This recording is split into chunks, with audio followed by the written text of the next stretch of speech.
ഇസ്രയേലുമായി നയതന്ത്ര ബന്ധത്തിന് തുടക്കമിട്ടത് കോൺഗ്രസ് ഭരണത്തിലാണെന്ന് സിപിഎം സംസ്ഥാന സെക്രട്ടറി വി ഗോവിന്ദൻ മാസ്റ്റർ. കേരളത്തിന് പുറത്ത് എവിടെയും പലസ്തീൻ ഐക്യദാർഢ്യം സംഘടിപ്പിക്കാൻ സാധിക്കാത്ത രാഷ്ട്രീയ ചുഴിയിലാണ് കോൺഗ്രസ് ഉള്ളതെന്നും ഗോവിന്ദൻ മാസ്റ്റർ പറഞ്ഞു. സിപിഎം പാലക്കാട് ജില്ലാ കമ്മിറ്റിയുടെ ആഭിമുഖ്യത്തിൽ സംഘടിപ്പിച്ച പലസ്തീൻ ഐക്യദാർഢ്യ സദസ്സ് ഉദ്ഘാടനം ചെയ്ത് സംസാരിക്കുകയായിരുന്നു അദ്ദേഹം. നൂറുകണക്കിന് ആളുകൾ പങ്കെടുത്താണ് പാലക്കാട് നഗരത്തിൽ സിപിഐഎമ്മിന്റെ നേതൃത്വത്തിൽ പലസ്തീൻ ഐക്യദാർഢ്യം സംഘടിപ്പിച്ചത്. പാലക്കാട് കോട്ടമൈതാനത്ത് സംഘടിപ്പിച്ച സദസ്സ് സിപിഎം സംസ്ഥാന secretary M V Govindan master ഉദ്ഘാടനം ചെയ്തു.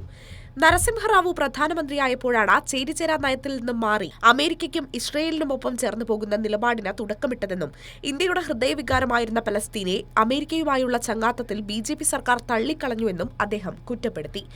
അമേരിക്കയുമായിട്ടുള്ള ബന്ധത്തിൽ അതുവരെ പിന്തുടർന്നു വന്ന നിലപാടിന് വ്യത്യസ്തമായി അമേരിക്കയോടൊപ്പം ചേർന്ന് മുമ്പോട്ടേക്ക് പോകുന്ന ഒരു വിദേശ നയത്തിലേക്ക് ഇന്ത്യ എത്തി. അതിപ്പോഴീ നരേന്ദ്രമോദിയാണ് അതിലേക്ക് എത്തിയത് എന്നുള്ള തെറ്റിദ്ധാരണയൊന്നും വേണ്ട. ആ നിലപാടിലേക്ക് എത്തിയതിൻ്റെ പിന്നിൽ പ്രവർത്തിച്ച ഏറ്റവും പ്രധാനപ്പെട്ട രാഷ്ട്രീയ നേതൃത്വം കോൺഗ്രസ്സാണ്. നമ്മൾ ഉള്ളതുപോലെ വിലയിരുത്തപ്പെടണം. എന്തായിരുന്നു കോൺഗ്രസിന്റെ നിലപാട്? ചേരിചേരായ്മയിൽ ഉറച്ചു നിന്ന് മുമ്പോട്ടേക്ക് പോകുമ്പോൾ ഇന്ത്യൻ പാസ്പോർട്ടിന്റെ അകത്ത് പ്രവേശിക്കാൻ പാടില്ലാത്ത രാഷ്ട്രത്തിന്റെ പട്ടികയിൽ ഈ പറയുന്ന ഇസ്രയേൽ ഉണ്ടായിരുന്നു. നരസിംഹറാവു ഗവൺമെന്റാണ് ആദ്യമായി ഡൽഹിയിൽ എംബസിക്ക് ആവശ്യമായ അനുവാദം നൽകിയത് ഇസ്രയേലിന്. ഇന്ത്യൻ നയതന്ത്രത്തിന്റെ ഭാഗമായിട്ട് ഇസ്രയേലിലും എംബസി ആരംഭിച്ചു. രണ്ട് രാജ്യങ്ങൾ തമ്മിലുള്ള നയതന്ത്ര ബന്ധം തുടങ്ങിയതോടെ പാസ്പോർട്ടിൽ നിന്ന് ഇസ്രയേൽ സന്ദർശിക്കാൻ പാടില്ല എന്ന ആ പ്രത്യേക പദം മാറ്റി ആഗോളവൽക്കരണത്തിൻ്റെ പേര് പറഞ്ഞുകൊണ്ട് ലോകത്തെവിടെയും മനുഷ്യന് പോകാം എന്ന നിലപാടിലേക്ക് എത്തി.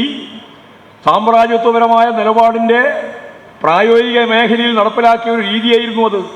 പലസ്തീൻ ഐക്യദാർഢ്യ പരിപാടികളിൽ എല്ലാവരും പങ്കാളികളാകണമെന്നാണ് സിപിഐഎം അഭിപ്രായമെന്നും ക്ഷണിച്ചാൽ വരുമെന്ന് പറഞ്ഞ മുസ്ലിം ലീഗിനെ കോഴിക്കോട് റാലിയിൽ വിളിച്ചപ്പോൾ കോൺഗ്രസ് തടഞ്ഞുവെന്നും ഗോവിന്ദൻ മാസ്റ്റർ ചൂണ്ടിക്കാട്ടി. കക്ഷി രാഷ്ട്രീയ വ്യത്യാസമില്ലാതെ ഉയരേണ്ടതാണ് പലസ്തീനുമായുള്ള ഐക്യദാർഢ്യമെന്നും എം വി ഗോവിന്ദൻ കൂട്ടിച്ചേർത്തു. ഇങ്ങനെയുള്ള റാലി സംഘടിപ്പിക്കുമ്പോൾ കക്ഷി രാഷ്ട്രീയം നോക്കേണ്ടതുണ്ടോ?